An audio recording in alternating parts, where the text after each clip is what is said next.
Sarah Martinez walked into the crowded college cafeteria, her worn backpack slung over one shoulder, completely unaware that her life was about to change forever.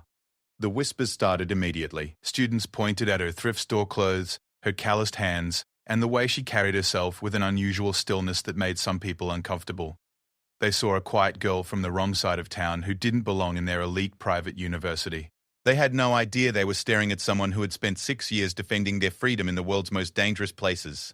What they didn't know was that beneath her humble exterior was a warrior who had completed one of the military's most grueling training programs, earned a black belt through years of disciplined practice, and survived missions that would break most people's spirits. They were about to learn that sometimes the most powerful people are the ones who choose to stay quiet until the moment demands they speak up. And when that moment came, it would shake their entire world. Sarah Martinez stepped off the campus shuttle bus, her single duffel bag containing everything she owned. The towering stone buildings of Whitmore University stretched before her like monuments to privilege, their ivy-covered walls whispering stories of generations of wealth and power. Students walked past her in designer clothes, carrying expensive bags, talking loudly about their summer vacations in Europe and their parents' connections to Fortune 500 companies. She pulled her worn baseball cap lower over her eyes and checked the crumpled paper in her pocket one more time. Room 247, Morrison Hall. Her full scholarship had made this moment possible, but as she watched clusters of students embrace each other with squeals of excitement, she realized just how alone she was in this new world. The girl behind the registration desk barely looked up when Sarah approached. Her nameplate read Madison, and her perfectly manicured nails clicked against her phone screen as she texted. "Name?" she asked without making eye contact. "Sarah Martinez," she replied quietly. Madison's eyes finally lifted, scanning Sarah's appearance with barely concealed disdain. Her gaze lingered on Sarah's second-hand jeans, her practical sneakers, and the small scar above her left eyebrow. "You're sure you're in the right place? This is Whitmore University, not the community college." Heat flushed Sarah's cheeks, but she kept her voice steady. "I have my acceptance letter right here." After what felt like an eternity, Madison handed over a room key and her orientation packet. "Try not to get lost," she said with a fake smile. Sarah's dormitory room was on the second floor of the oldest building on campus. Her roommate, Jessica, had already claimed the better side of the room, covering the walls with photos of herself at parties, vacation spots, and expensive restaurants. Designer luggage sat open on her bed, spilling over with clothes that probably cost more than Sarah had earned in her last 6 months of military service. Jessica looked up when Sarah entered, and her expression immediately shifted from curiosity to disappointment. "Oh," she said, not bothering to hide her surprise. "I thought my roommate would be different."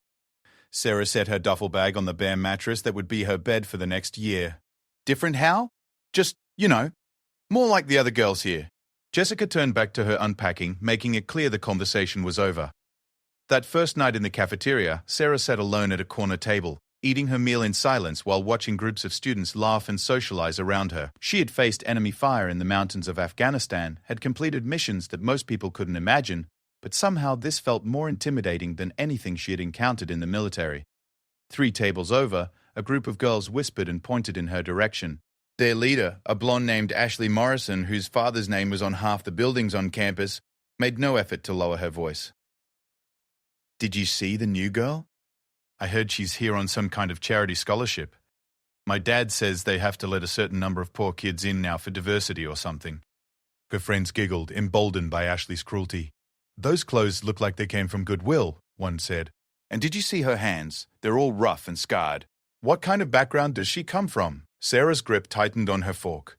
She had learned discipline in the military, had been trained to control her emotions in high-stress situations, but the casual cruelty of these privileged students tested her patience in ways that combat never had. The next morning brought her first classes, and with them, more opportunities for judgment. In her Introduction to Psychology class, Professor Williams asked students to introduce themselves and share something interesting about their backgrounds. When it was Sarah's turn, she stood slowly, aware of every eye in the room focused on her. "I'm Sarah Martinez. I'm 24 years old, and I spent the last 6 years serving in the Navy." A ripple of whispers spread through the classroom. Some students looked genuinely interested, but others seemed skeptical, as if they couldn't believe someone like her could have served in the military. Ashley Morrison raised her hand without waiting to be called on. "What did you actually do in the Navy?" Were you like a secretary or something? The professor looked uncomfortable with the question, but waited for Sarah's response. Sarah met Ashley's gaze steadily, her voice calm and clear. I served as a naval special warfare operator. The room fell silent. Most of the students had no idea what that meant, but the few who did looked at Sarah with new eyes. Professor Williams cleared his throat and moved on to the next student, but Sarah could feel the weight of curious stares following her for the rest of the class. After class, Ashley cornered her in the hallway, flanked by her usual group of followers. Naval Special Warfare? Seriously? You expect us to believe that you were some kind of elite soldier? Sarah slung her backpack over her shoulder, her movements economical and precise. I don't expect you to believe anything. I'm just here to get my education. Right, Ashley said with a laugh. Well, just so you know, this isn't some military base where everyone has to pretend to respect you. This is the real world, and here, you're nobody special. As Ashley and her friends walked away, their laughter echoing off the hallway walls, Sarah stood perfectly still. She had been called much worse things by much more dangerous people, but something about Ashley's words stung in a way that enemy insults never had. Maybe it was because she was tired of fighting, tired of having to prove herself over and over again. She had hoped that college would be different, that she could finally blend in and focus on building a normal life. Her next class was American history, where she hoped to find some peace in academic discussion. But even there, the whispers followed her. Students made comments about her note-taking style, the way she sat with perfect posture, the fact that she didn't have the latest laptop or designer pens.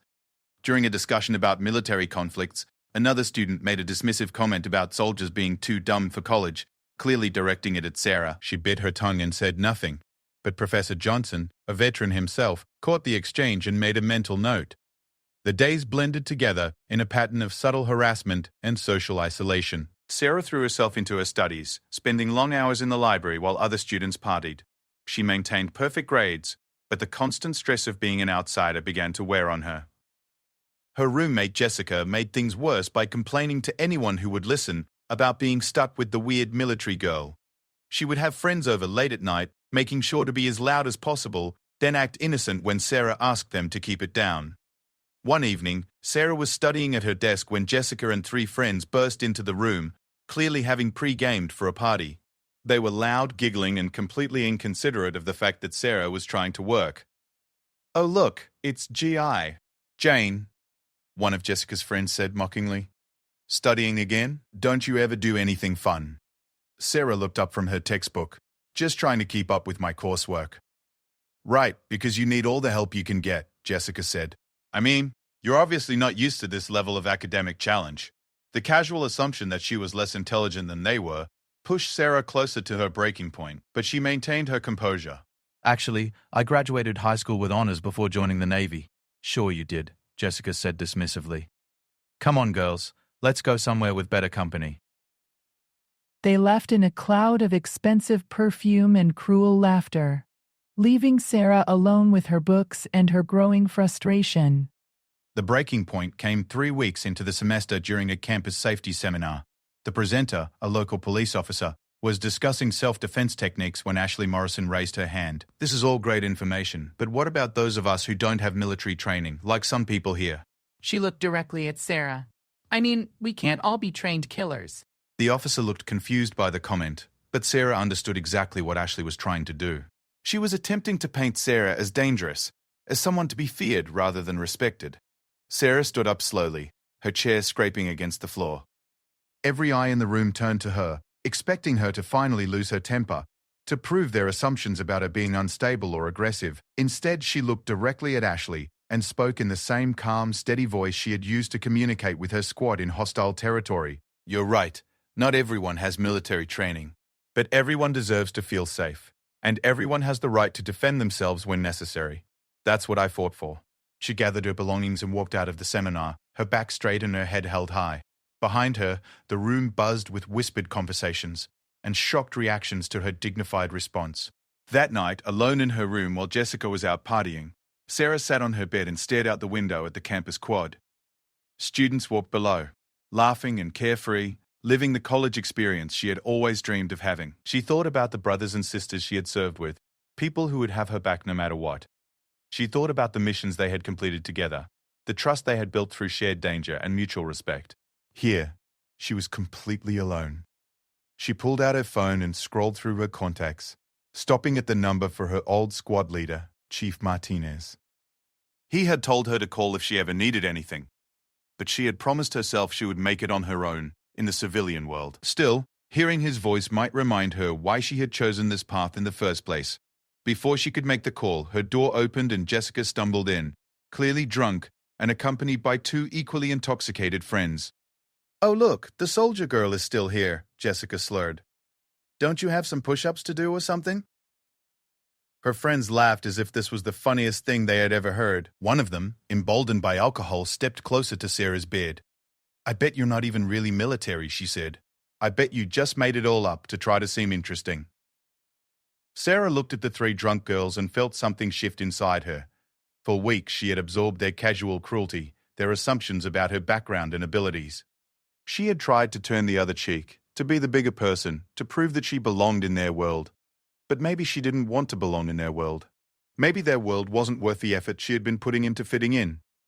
Sarah stood up from her bed, and something in her posture made all three girls take an unconscious step backward. There was a stillness in her movement, a controlled power that they had never seen before. "You want to know about my military service?" Sarah asked quietly. "You want to know what I really did?" The room fell silent, except for the sound of their breathing. Even in their drunken state, Jessica and her friends could sense that something had changed, that they had pushed something too far. Sarah moved to her dresser and pulled out a small wooden box she had kept hidden under her clothes. Inside, nestled in black velvet, was a medal that most people would never see in their lifetime. "This is a Navy Cross," she said, holding up the bronze star with its blue and white ribbon. "It's the second highest military decoration for valor in combat. I received it for leading my team through hostile territory to extract 3 wounded Marines who would have died without immediate medical attention." Jessica's eyes widened as she stared at the medal, suddenly sober enough to understand the gravity of what she was seeing. Sarah continued, her voice still calm but carrying an authority that filled the room. "The mission lasted 18 hours. We were outnumbered 4-1. I took shrapnel in my shoulder and a bullet grazed my leg, but I didn't leave my team behind. That's what we do. That's who we are." She carefully placed the medal back in its box. "So no, I'm not just making it up to seem interesting. And no, I'm not here because someone felt sorry for me. I'm here because I earned it, just like I earned everything else in my life." Jessica and her friends stood frozen, unable to process what they had just heard. The girl they had dismissed as a charity case, the student they had mocked and belittled, was a decorated war hero. Sarah looked at each of them in turn. "Now I have studying to do.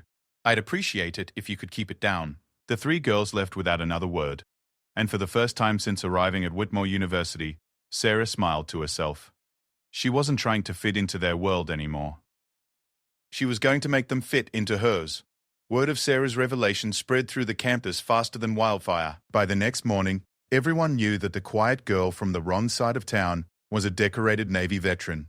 Some students looked at her with newfound respect, but others, particularly Ashley Morrison and her circle, saw this as a direct challenge to their social hierarchy. Ashley wasn't used to being upstaged, especially not by someone she considered beneath her social status. Her father's donations had built half the campus. Her family name was engraved on buildings and scholarships, and she had never encountered anyone who didn't eventually bow to her influence. Sarah's calm dignity in the face of their harassment had rattled her more than she wanted to admit. During lunch that day, Ashley held court at her usual table in the center of the cafeteria, her voice carrying clearly across the room. "So what if she has some shiny medal? That doesn't change the fact that she doesn't belong here. Military people are all the same. They think they're better than everyone else because they played soldier for a few years." Her friend Brittany nodded eagerly. "Exactly. And did you see how she tried to intimidate Jessica and the others last night? That's exactly the kind of aggressive behavior you'd expect from someone with that background." Sarah sat at her usual corner table, methodically eating her lunch, while pretending not to hear the loud conversation happening 20 feet away. But every student in the cafeteria could hear Ashley's words, and many were watching Sarah's reaction with interest. "I heard she claims she has some kind of martial arts training too," Ashley continued, her voice getting louder and more theatrical. "Black belt or something ridiculous like that.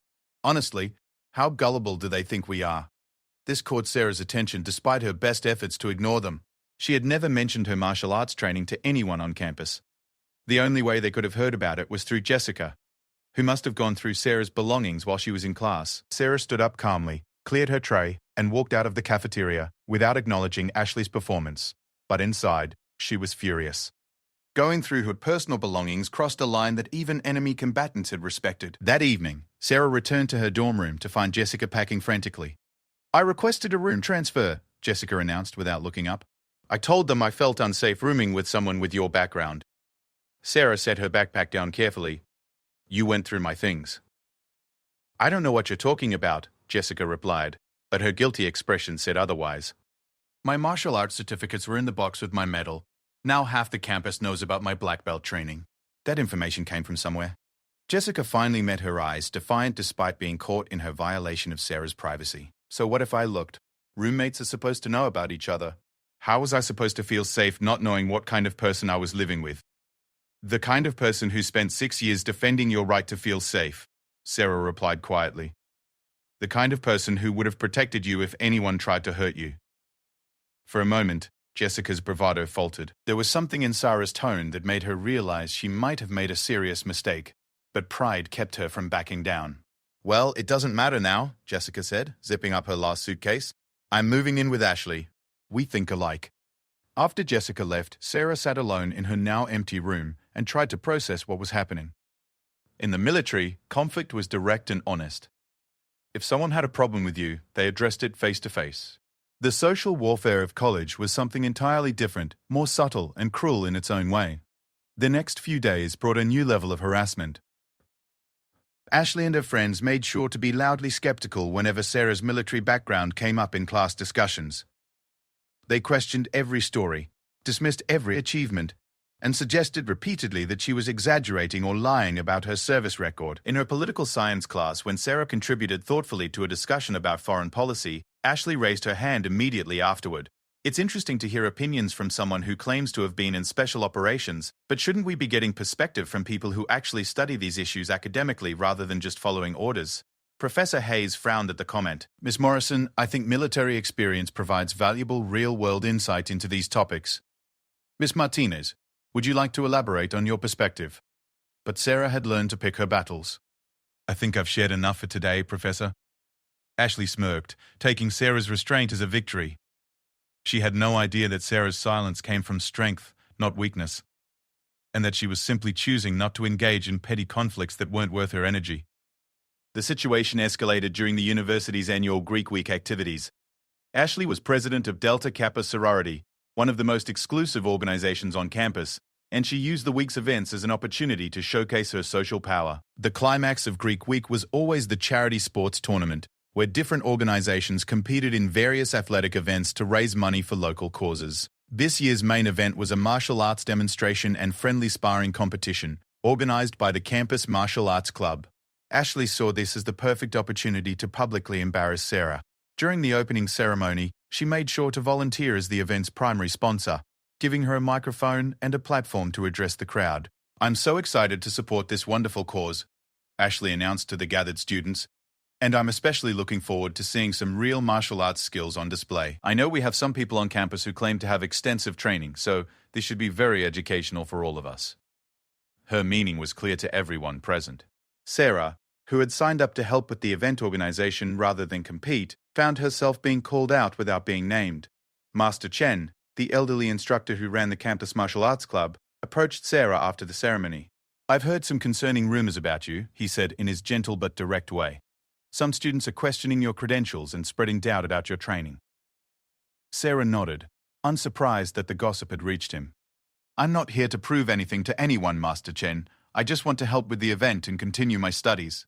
The old master studied her with sharp eyes that had evaluated thousands of students over his decades of teaching.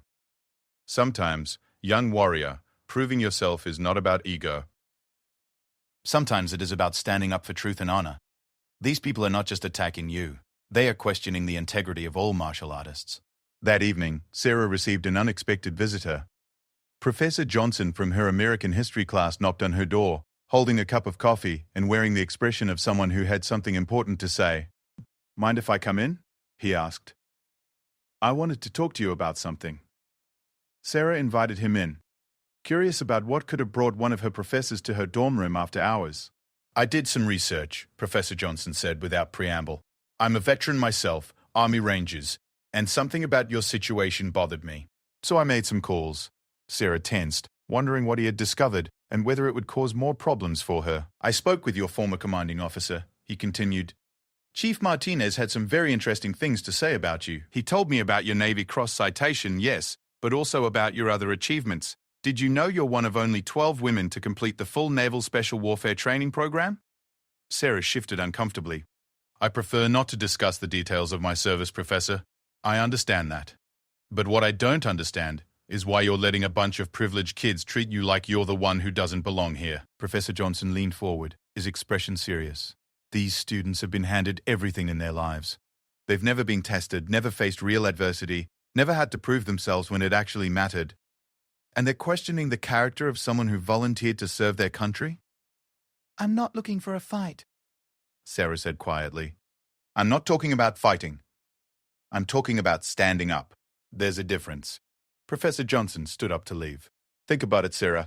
Sometimes the best way to honor your service is to show people what service actually looks like. The next morning brought news that changed everything. During her political science class, Ashley Morrison made her most direct attack yet.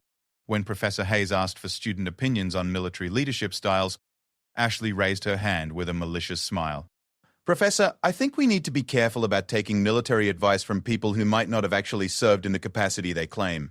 I mean, anyone can buy medals online these days, right? The classroom fell silent. Several students turned to look at Sarah, waiting for her reaction to what was essentially an accusation of stolen valor, one of the most serious charges that could be leveled against a veteran. Professor Hayes looked horrified. Miss Morrison, that's an extremely serious allegation. Do you have any evidence to support such a claim? I'm just saying we should verify these things before we take them as fact, Ashley replied smugly. I mean, this is a university.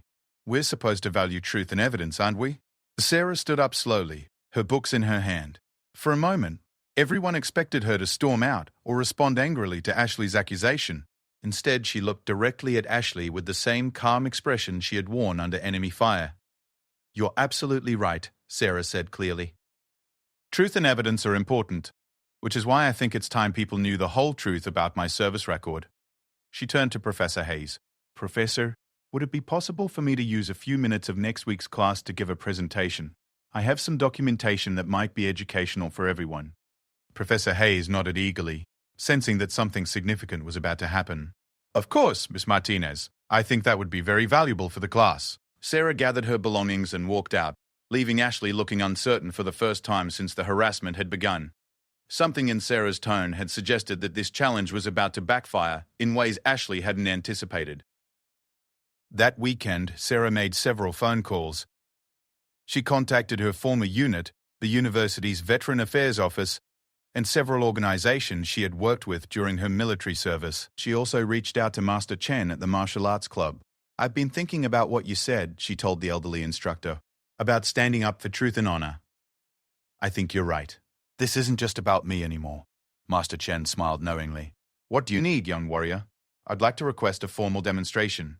Next week, when I give my presentation about my military service, I want to show people exactly what that service entailed. By Monday morning, word had spread throughout the campus that Sarah Martinez was going to give some kind of presentation in Professor Hayes' political science class. Students who weren't even enrolled in the course asked permission to attend, drawn by curiosity and the campus-wide rumor mill. Ashley Morrison spent the weekend trying to convince herself that she had nothing to worry about. How much proof could one person actually have? Besides, even if Sarah's military service was real, Ashley still had the social power on campus. Her family's influence wouldn't disappear because of one presentation, but as Monday afternoon approached, Ashley began to feel the first stirrings of genuine anxiety. She had pushed and pushed, confident that Sarah would eventually break or give up. Instead, Sarah seemed more determined than ever. The classroom was packed when Professor Hayes called for Sarah to begin her presentation. Students lined the walls and sat on the floor while others peered in from the hallway. Even some faculty members had come to observe. Sarah walked to the front of the classroom carrying a large folder and wearing an expression of absolute calm. She looked out at the sea of faces, many curious, some supportive, others skeptical or hostile. My name is Sarah Martinez, she began, her voice carrying clearly through the crowded room. And some of you have questioned whether my military service record is authentic. Today, I'm going to provide you with the documentation you've requested. She opened her folder and began distributing photocopied documents throughout the room. Official military records, commendation letters, photographs from deployments, training certificates, a paper trail that told the story of 6 years of exemplary service. Ashley Morrison stared down at the documents in front of her, her face growing pale as she realized the magnitude of what she had challenged. The evidence was overwhelming and undeniable. But Sarah wasn't finished. I want you to understand something important, she continued, looking directly at Ashley. When you question a veteran's service record without evidence, you're not just attacking one person. You're dishonoring every person who has ever worn the uniform. You're spitting on the graves of people who died protecting the freedoms you exercise every day. The room was so quiet you could hear a pin drop. Many students looked ashamed, realizing they had participated in or witnessed something deeply wrong. Sarah's voice grew stronger. I didn't share these details of my service because I don't need your validation or approval. I know who I am and what I've accomplished. But since you've made it a public issue, let me be very clear about the truth. She pulled out one final document, her official training record from the Naval Special Warfare Program. This shows my completion of one of the military's most challenging training programs. The failure rate is over 80%. I graduated second in my class. Ashley Morrison looked like she wanted to disappear through the floor. Around the room, students were reading through Sarah's documentation with expressions of awe and shame. Sarah gathered her materials and prepared to leave, but then she paused and looked back at the crowd. One more thing. This week is Greek week, and there's a martial arts tournament happening. Since there seems to be some question about my credentials in that area as well, I'll be participating. Anyone who wants to see what 6 years of military training actually looks like is welcome to attend. As Sarah walked out of the classroom, the room erupted in excited chatter. Ashley Morrison sat frozen in her seat, finally understanding that she had picked a fight with someone far more formidable than she had ever imagined. The challenge had been issued. Now it was time to see who would answer it. News of Sarah's challenge spread across campus like lightning. Within hours, the martial arts tournament that had been expected to draw maybe 100 spectators was suddenly the most anticipated event of Greek week. Students cancelled plans, professors rearranged schedules, and even some local community members heard about the unusual situation developing at Whitmore University. Ashley Morrison spent the days following Sarah's presentation in a state of barely controlled panic. The documents Sarah had shared were being discussed in every corner of campus, and the story of her military achievements had grown with each retelling. Students who had previously looked at Sarah with indifference or disdain now watched her with something approaching reverence. But Ashley wasn't ready to back down. Her pride and social status were on the line, and she had never lost a public confrontation in her life. She convinced herself that military service and martial arts demonstrations were two different things entirely. How impressive could Sarah really be in a controlled campus setting? She's trying to intimidate us, Ashley told her remaining supporters over lunch. All this military stuff is just psychological warfare. When it comes to actually performing in front of everyone, she'll crack under the pressure. Brittany, one of Ashley's closest friends, looked uncertain. I don't know. Ashley, did you see those documents? She has a Navy Cross. That's really serious. Documents can be impressive without meaning anything in real life, Ashley insisted. Besides, we're not backing down now. Too many people are watching. What Ashley didn't know was that Sarah had spent the past 3 days doing something she hadn't done since leaving the military. Preparing for battle. Not physical battle, but the kind of mental and spiritual preparation she had learned during her most challenging training exercises. Sarah contacted Master Chen and requested permission to use the martial arts facility during off hours. Every morning before dawn, she went through her combat training routines not to prepare her body, that was already ready, but to center her mind and reconnect with the discipline that had carried her through her most difficult missions. She also received an unexpected phone call that changed everything about how she viewed the upcoming demonstration. Martinez, this is Chief Martinez, the familiar voice said over the phone. Heard you're having some trouble with civilian integration. Sarah smiled despite herself. Her former commanding officer had a way of cutting straight to the heart of any situation. You could say that, Chief. Some people here think I'm making up my service record. Is that so? There was a dangerous edge to his voice that Sarah remembered well. You know what I think about people who question the honor of my sailors. I can handle this myself, Chief. I know you can. But you're not going to handle it alone. Chief Martinez paused. I'll be there Friday for your little demonstration. So will Gunnery Sergeant Rodriguez and Lieutenant Commander Hayes. We thought it might be educational for these college kids to meet some of your old teammates. Sarah felt her throat tighten with emotion. Chief, you don't have to do that. I know you're all busy. Martinez, when someone questions one of us, they question all of us. Besides, Rodriguez has been looking for an excuse to show off his martial arts skills to civilians. This gives him a chance to do it legally. After the call ended, Sarah sat in her empty dorm room and felt something she hadn't experienced since arriving at Whitmore. The support of her brothers and sisters in arms. Whatever happened at the tournament, she wouldn't be facing it alone. Meanwhile, Master Chen was having his own preparations. The elderly instructor had been teaching martial arts for over 40 years, and he had developed a keen sense for when a situation was about to become something much larger than anyone expected.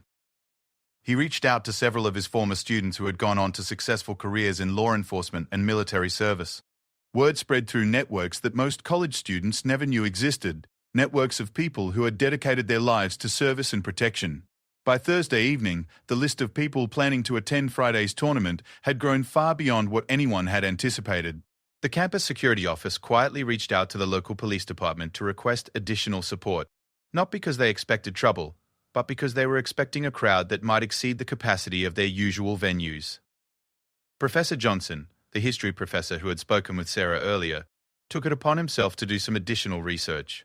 He contacted several military historians and experts in special operations to better understand the significance of Sarah's achievements. What he learned convinced him that the students at Whitmore were about to witness something truly extraordinary. On Thursday night, Jessica, Sarah's former roommate, appeared at Sarah's door, looking nervous and ashamed. "Can I come in?" she asked quietly. Sarah stepped aside to let her enter, curious about what had brought Jessica back after their bitter parting. "I owe you an apology," Jessica began, unable to meet Sarah's eyes. "I had no right to go through your personal belongings, and I had no right to share what I found with other people." Sarah waited, sensing there was more to come. "I've been reading about your military service," Jessica continued. "I looked up what a Navy Cross means and what naval special warfare actually involves. I had no idea. I mean, I thought you were just making it sound more important than it was." "And now?" Sarah asked. Jessica finally looked up, tears in her eyes. "Now I realize I was living with a genuine hero, and I treated you like garbage because you didn't have the right clothes or the right background. I am so sorry." Sarah studied her former roommate's face, recognizing genuine remorse when she saw it. "Apology accepted.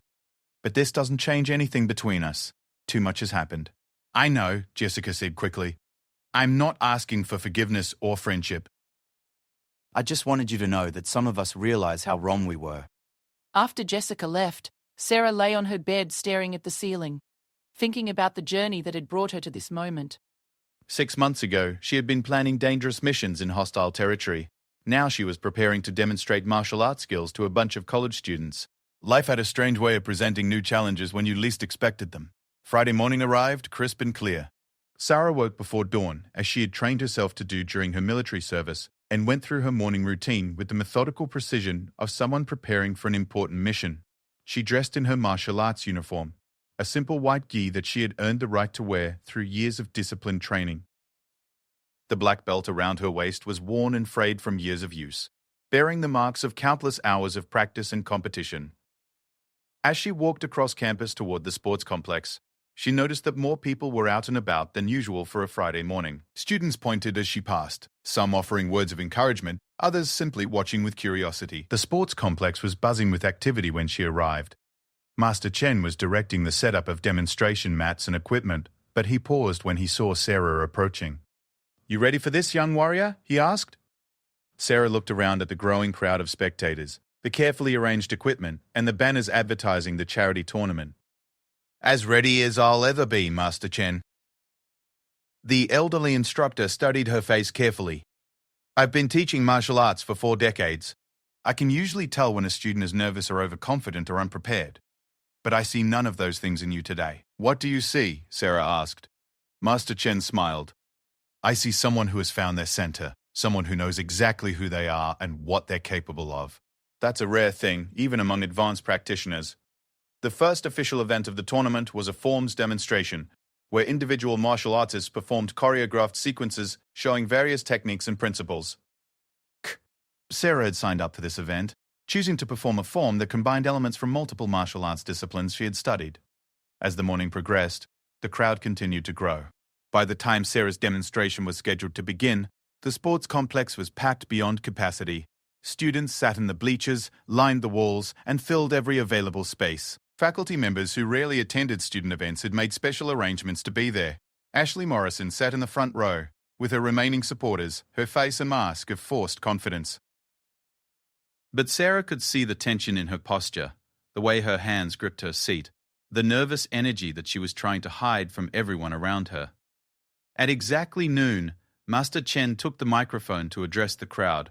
Ladies and gentlemen, we're about to see something very special. The next demonstration will be performed by Sarah Martinez, a student here at Whitmore University who also happens to be a United States Navy veteran with extensive martial arts training. The crowd settled into expectant silence as Sarah walked onto the demonstration mat.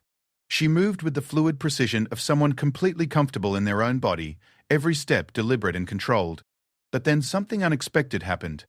The main doors to the sports complex opened, and 3 men in military dress uniforms walked in.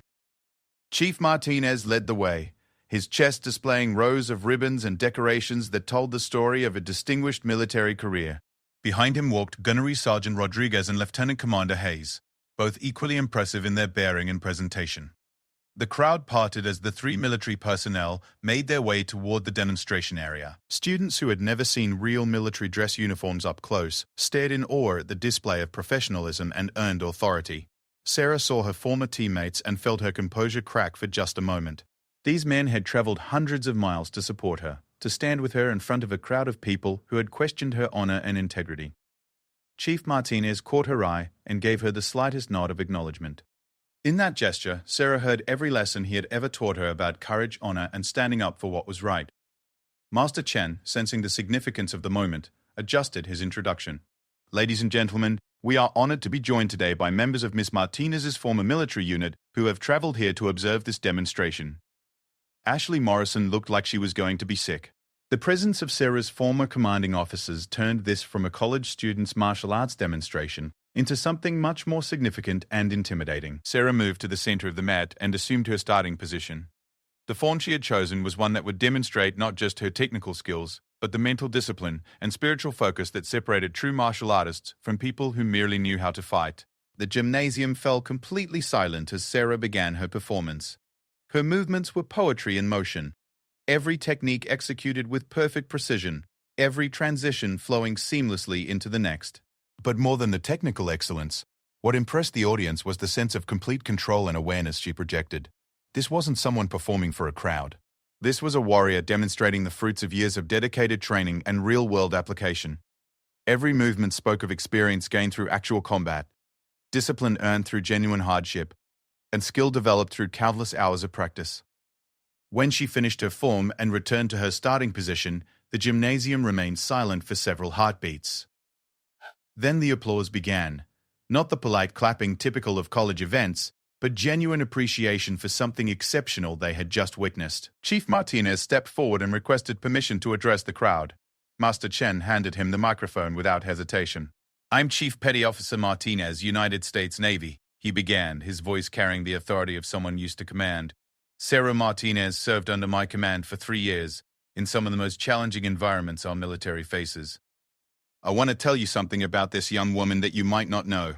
He paused, looking directly at Ashley Morrison and her group of friends.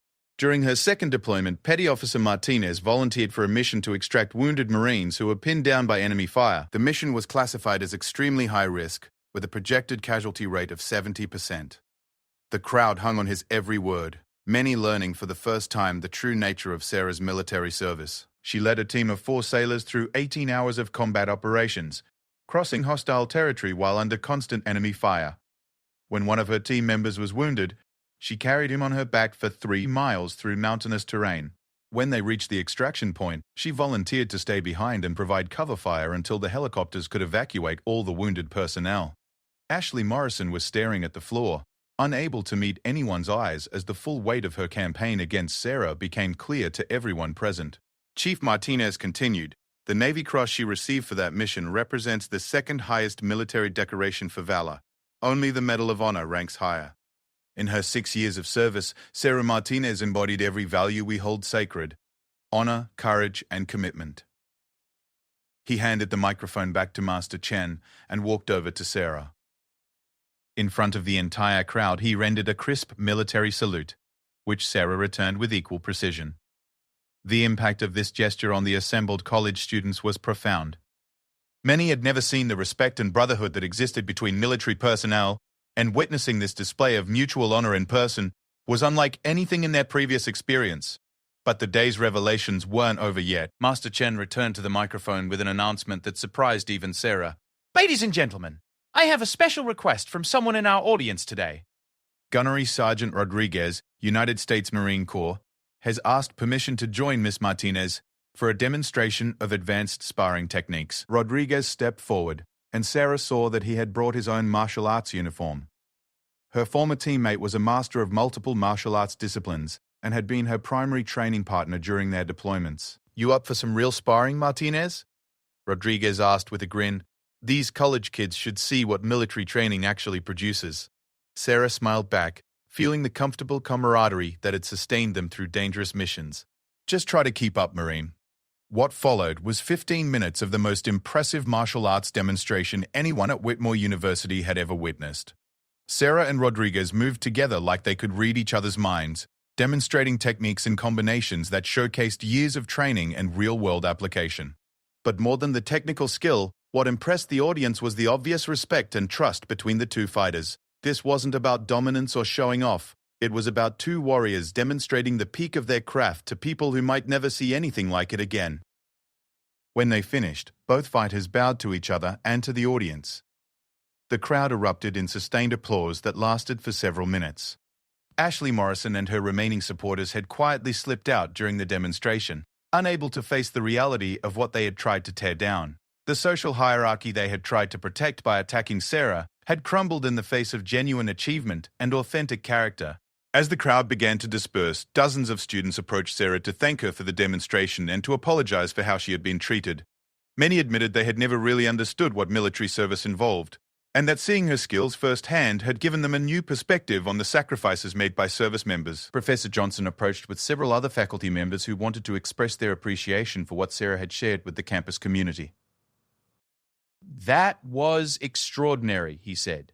But more than the martial arts demonstration, I think people were impressed by your character. You could have humiliated the students who treated you poorly, but you chose to educate instead.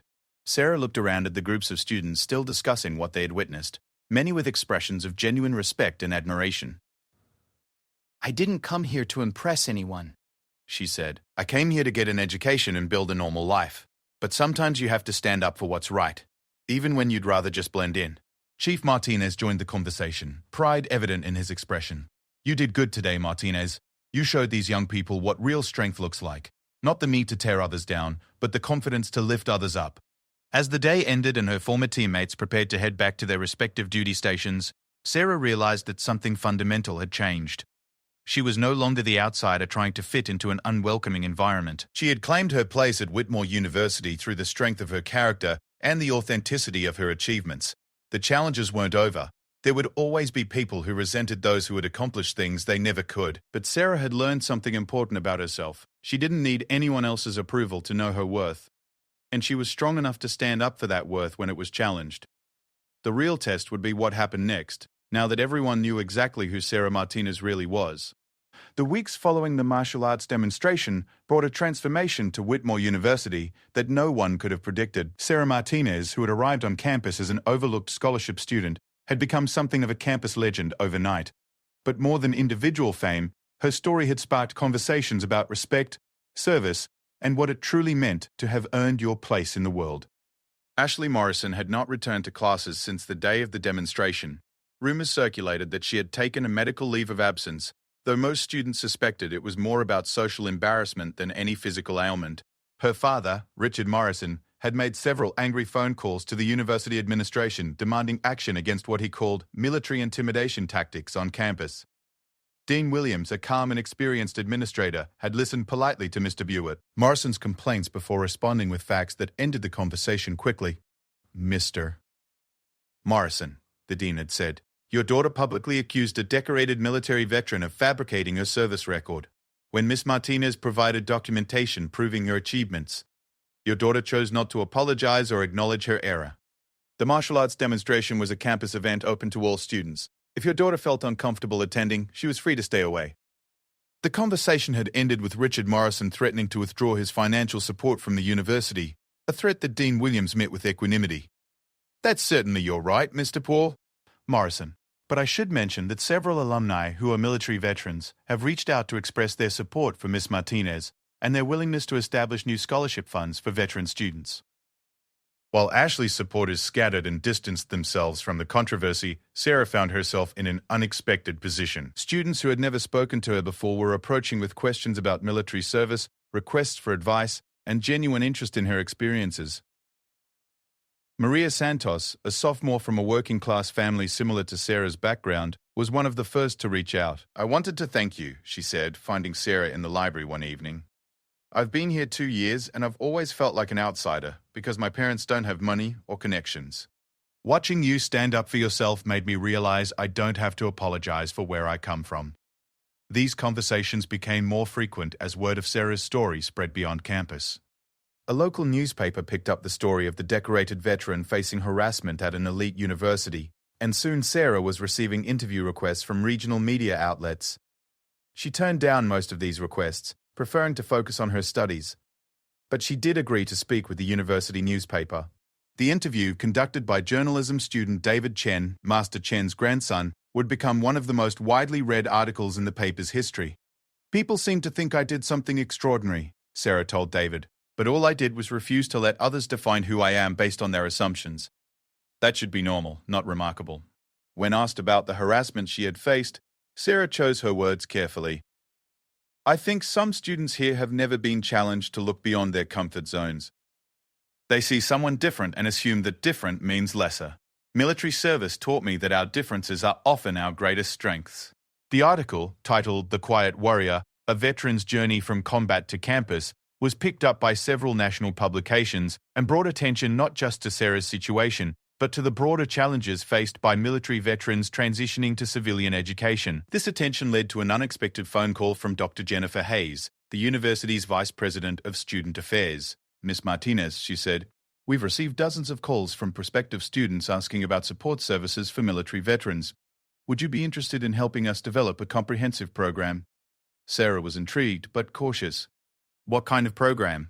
A Veterans Resource Center, mentorship opportunities, social events designed to help military students connect with each other and integrate into campus life. We realize we haven't done enough to support this population, and your situation has highlighted some gaps in our services. After much consideration, Sarah agreed to participate in the planning committee. It would mean taking on additional responsibilities beyond her already demanding course load, but she recognized the opportunity to help other veterans avoid the isolation she had experienced. The first meeting of the Veterans Program Planning Committee brought together an unexpectedly diverse group. Professor Johnson attended as faculty liaison, along with several other professors who were veterans themselves.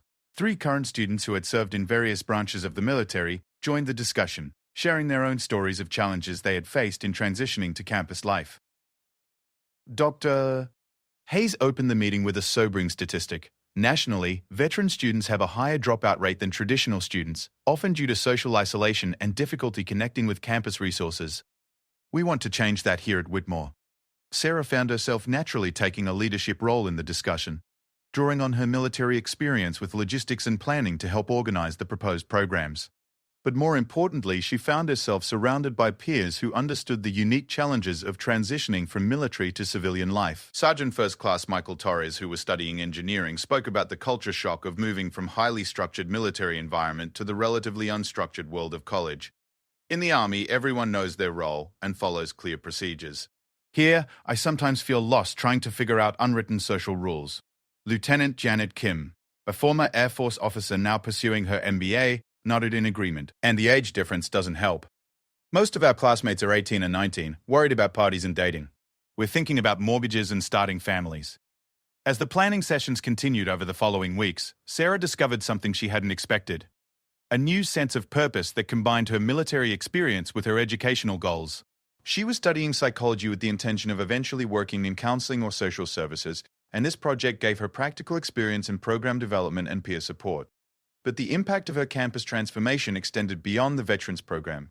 Her story had inspired a broader conversation about diversity, inclusion, and the value of different life experiences. Professor Williams in political science restructured his course to include more perspectives from students with non-traditional backgrounds, recognizing that real-world experience could enhance academic learning. Master Chen approached Sarah with another opportunity that would test her leadership skills in a different way. The regional martial arts tournament is next month, he said. I've been asked to send a team from Whitmore to compete.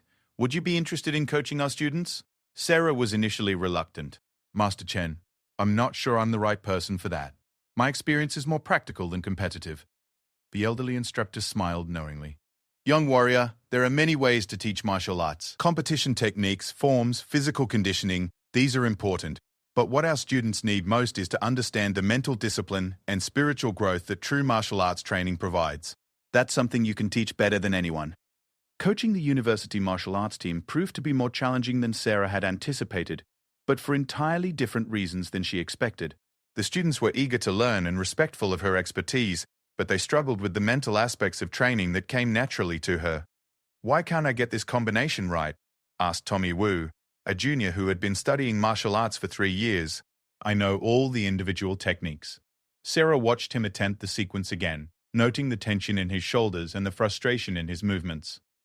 You're thinking too much, she told him. In combat, whether it's competition or real conflict, you don't have time to consciously process every decision. The techniques have to become instinctive. She demonstrated the combination herself, moving with the fluid precision that had impressed everyone at the Greek Week tournament. This isn't about memorizing a series of movements. It's about training your body and mind to respond automatically to changing situations. These coaching sessions became popular among students beyond the martial arts team. Sarah's approach to mental training and situational awareness attracted students from various backgrounds who were interested in developing confidence and self-discipline. Jessica, her former roommate, was among the students who began attending these informal training sessions. She approached Sarah nervously after one session, clearly struggling with her words. I know I don't have the right to ask this, Jessica said, but I was wondering if you could teach me some basic self-defense techniques. Not for competition or anything like that, but just, I realize I've never learned how to protect myself. Sarah studied her former roommate's face, noting the genuine humility and the absence of the entitled attitude that had characterized their earlier interactions. Why do you want to learn this, Jessica? Honestly? Because watching you stand up for yourself made me realize how helpless I am in real confrontation. I've always relied on my parents' money and social connections to solve my problems. But what happens when I graduate and enter the real world? I need to learn how to stand on my own.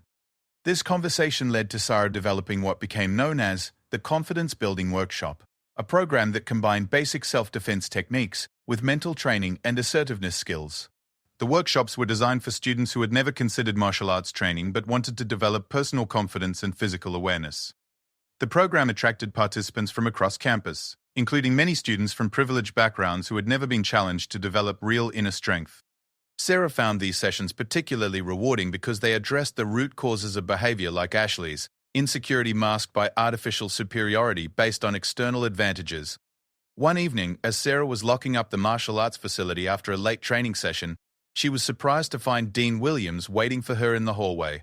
Miss Martinez, do you have a few minutes to talk? The dean asked. They walked together across the campus quad, which was quiet except for the distant sounds of students socializing in the dormitories.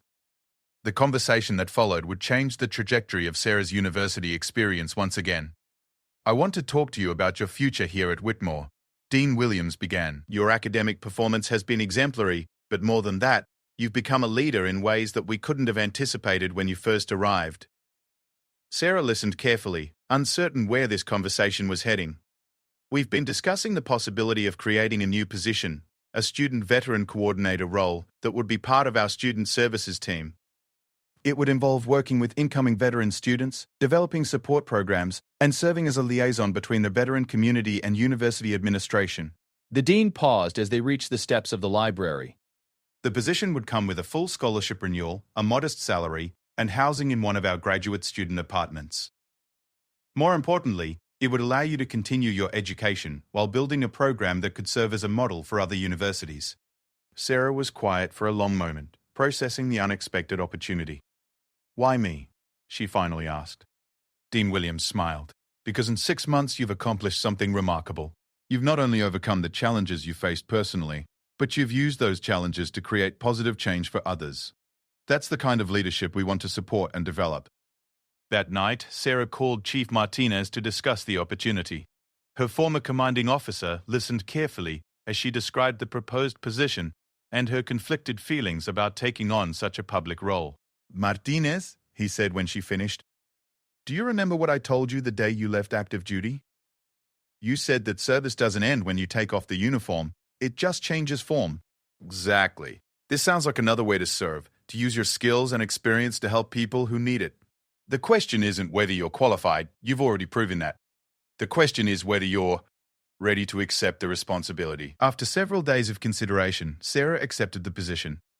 The announcement was made through the university newspaper, with an article that focused on the new Veteran Services Program rather than Sarah's personal story. But the real test of her new role came when the fall semester brought a new group of veteran students to campus, including several who had heard about Whitmore's developing reputation as a veteran-friendly institution. Among the new students was Staff Sergeant Marcus Williams, a former Army Ranger who had lost his left leg in an IED explosion in Iraq. Marcus arrived on campus using a prosthetic limb and carrying psychological scars from combat trauma that made social interaction challenging. Sarah recognized the signs immediately: the hypervigilance, the tendency to sit with his back to walls, the way he startled at unexpected sounds. She also recognized the defensive pride that made him reluctant to accept help or acknowledge any limitations. "I don't need special treatment," Marcus told her during their first meeting. "I'm here to get my degree and move on with my life. I can handle whatever comes up." Sarah nodded, understanding the sentiment completely. "I'm not here to give you special treatment. I'm here to make sure you have access to the same opportunities as every other student, and to connect you with resources if you want them." Over the following weeks, Sarah watched Marcus struggle with many of the same challenges she had faced, but complicated by his visible disability and the additional psychological trauma of his combat injuries. She didn't push, but she made sure he knew she was available if he needed support. The crisis came during the third week of classes, when Marcus had a panic attack during a crowded lecture hall presentation. The combination of the large crowd, unexpected loud noises from construction outside, and academic pressure triggered a severe anxiety response that left him unable to function.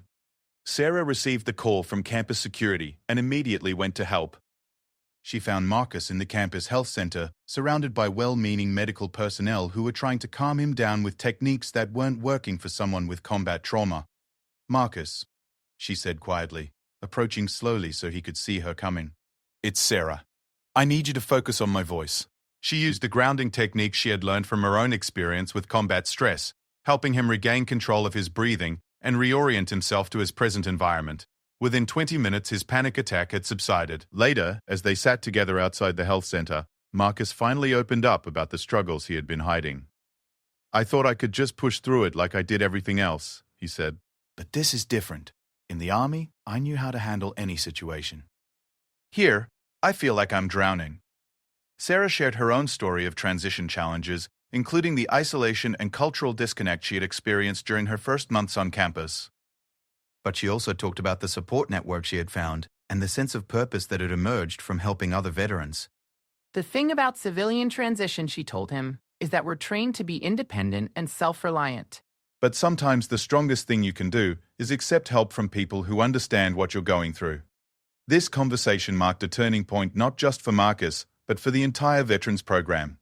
Word spread through the veteran community about the real practical support available at Whitmore, and the program began attracting students from across the region. By the end of her second year at Whitmore, Sarah had helped establish support services that were being studied and replicated by universities nationwide. But more importantly, she had created a community where veterans could maintain their identity and pride while successfully transitioning to civilian academic life. The transformation was complete. Sarah Martinez had arrived at Whitmore University as an outsider, trying to fit in. She was now a leader who had changed the institution itself, creating space for others who might otherwise struggle to find their place in academic environments designed for traditional students. Ashley Morrison never returned to Whitmore. According to campus rumors, she had transferred to another university where her family's influence could protect her from the consequences of her actions. Sarah occasionally wondered what might have happened if Ashley had chosen to learn and grow from the experience instead of running away from it. But those thoughts were brief. Sarah had learned that you can't control how others respond to truth and accountability. You can only control how you respond to challenges and opportunities, and whether you use your experiences to lift others up or tear them down. The real test of everything she had built was still to come. 3 years after Sarah Martinez first walked onto the Whitmore University campus, she stood at the podium in the packed auditorium as the student speaker for graduation ceremonies. The transformation was complete, but not in the way anyone could have predicted. She wasn't just graduating with honors in psychology, she was leaving behind a legacy that had fundamentally changed the institution and touched hundreds of lives. The audience before her included not only graduating students and their families, but also military personnel from across the region who had come to witness something unprecedented. Chief Martinez sat in the front row, his chest displaying the same ribbons and decorations that had impressed students 3 years earlier. But now his pride was evident in his smile, rather than his military bearing alone. Sarah looked out at the crowd and saw faces that told the story of her journey. Marcus Williams, who had not only completed his degree, but was now pursuing a master's program while serving as a peer mentor for incoming veteran students. Jessica, her former roommate, who had become one of the most effective advocates for the confidence-building workshops and had developed into a true friend and ally. Master Chen, whose martial arts program had evolved into a comprehensive character development curriculum that attracted students from across the country. Even more meaningful were the faces she didn't immediately recognize. Dozens of veteran students who had come to Whitmore specifically because of the support program she had helped develop. The university now had the highest veteran graduation rate in the state and served as a model for veteran services nationwide. When I arrived at Whitmore 3 years ago, Sarah began, her voice carrying clearly through the sound system, I thought success meant fitting in, becoming invisible, and earning my degree without causing any trouble. I thought the best thing I could do was leave my military identity behind and try to become someone else. She paused, remembering that first difficult semester when everything seemed stacked against her. I learned instead that real success comes from staying true to who you are while remaining open to growth and change. It comes from using your unique experiences to contribute something valuable to your community. In the audience, Dean Williams nodded approvingly. The Veterans Program Sarah had helped develop was now one of Whitmore's most celebrated initiatives, attracting positive attention from accreditation bodies, veteran advocacy organizations, and other universities seeking to improve their own services. But Sarah's impact had extended far beyond veteran services. Her confidence-building workshops had evolved into a permanent part of the university's student development offerings. Her approach to conflict resolution, learned through military training and tested through her campus experiences, was now taught to resident advisors and student leaders. Most significantly, her story had sparked a campus-wide conversation about privilege, respect, and the value of diverse life experiences. Whitmore University had implemented new orientation programs designed to help students from different backgrounds understand and appreciate each other's perspectives. I want to talk about courage, Sarah continued, addressing the graduates directly. Not the kind of courage that involves facing physical danger, though some of you may be called to do that. I'm talking about the everyday courage it takes to stand up for what's right, to defend people who can't defend themselves, and to refuse to let others diminish your worth based on their assumptions. Ashley Morrison was not in the audience. After transferring to another university, she had struggled academically and socially, never quite recovering from the public embarrassment of her confrontation with Sarah. Her father's attempts to use financial influence to smooth over his daughter's problems had been less successful at institutions that hadn't become dependent on the Morrison family's donations. But Ashley's absence didn't diminish the impact of what had transpired. Her behavior had become a cautionary tale discussed in ethics classes and leadership seminars, an example of how privilege without character leads to inevitable downfall. Sarah's speech continued with stories that had become legend on campus. She talked about the importance of supporting each other through challenges, of recognizing that everyone has something valuable to contribute, and of understanding that true strength comes from lifting others up rather than tearing them down. I learnt that it's not enough to survive adversity, she said. The real test is what you do with the strength you gain from overcoming challenges. Do you use that strength to protect yourself? Or do you use it to create opportunities for others? The impact of her words was evident in the silence that had settled over the usually restless graduation audience. Parents who had come expecting the typical inspirational platitudes found themselves listening to something much more substantive and authentic.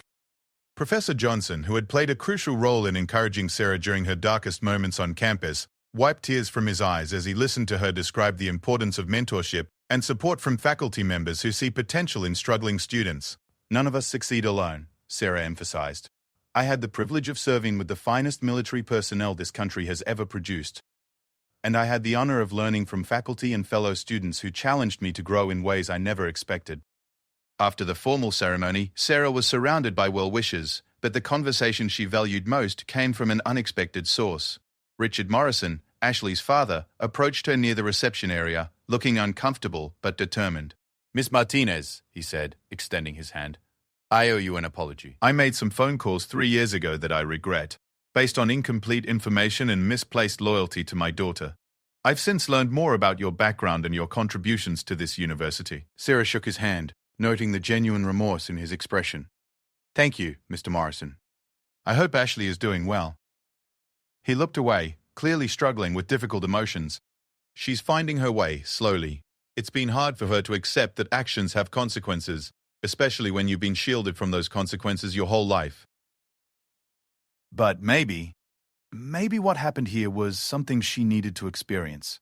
The conversation was brief but meaningful, representing the kind of accountability and growth that Sarah had hoped might result from her confrontation with privilege and prejudice. As the reception continued, Sarah found herself in conversation with a group of incoming freshman students who had specifically chosen Whitmore because of its reputation for supporting diverse student populations. Among them was Maria Santos, the younger sister of the student who had first thanked Sarah for giving working-class students a voice on campus. My sister told me I had to meet you, Maria said shyly. She said you changed what it means to be a student here, that you made it okay to be proud of where you come from instead of apologizing for it. These conversations reminded Sarah of why her journey had been worthwhile. The harassment and isolation she had endured had been transformed into something positive and lasting, creating opportunities for students who might otherwise struggle to find their place in academic environments designed for different life experiences. Later that evening, at a smaller gathering for veteran students and their families, Sarah had the opportunity to reflect more personally on her experiences. Chief Martinez approached her with an unexpected announcement. Martinez, I have some news. The Department of Veterans Affairs has offered you a position developing transition programs for military personnel entering higher education. They want to scale up what you've built here at Whitmore for implementation at universities nationwide. Sarah was quiet for a moment, processing the magnitude of the opportunity. That would mean leaving Whitmore before starting graduate school. It would mean serving your country in a different way, Chief Martinez replied. But the decision is yours. You've already accomplished more here than anyone could have expected. The decision would require careful consideration. But Sarah realized that her time at Whitmore had prepared her for exactly this kind of challenge.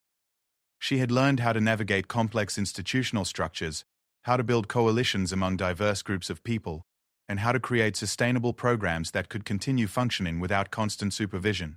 More importantly, she had learned how to maintain her identity and values while adapting to new environments, how to turn adversity into opportunity, and how to use her unique experiences to benefit others who faced similar challenges. As the evening wound down, Sarah walked across the campus quad one final time as an undergraduate student. The same buildings that had once seemed intimidating now felt familiar and welcoming.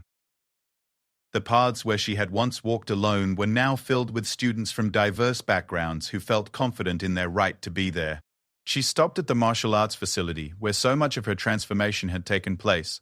Through the windows, she could see students practicing under Master Chen's guidance, working not just on physical techniques, but on the mental discipline and character development that formed the foundation of true martial arts training. The facility now bore a small plaque that had been installed without Sarah's knowledge. The Martinez Training Center, dedicated to the principle that true strength comes from service to others. She had discovered it only weeks earlier, a surprise tribute from grateful students and faculty.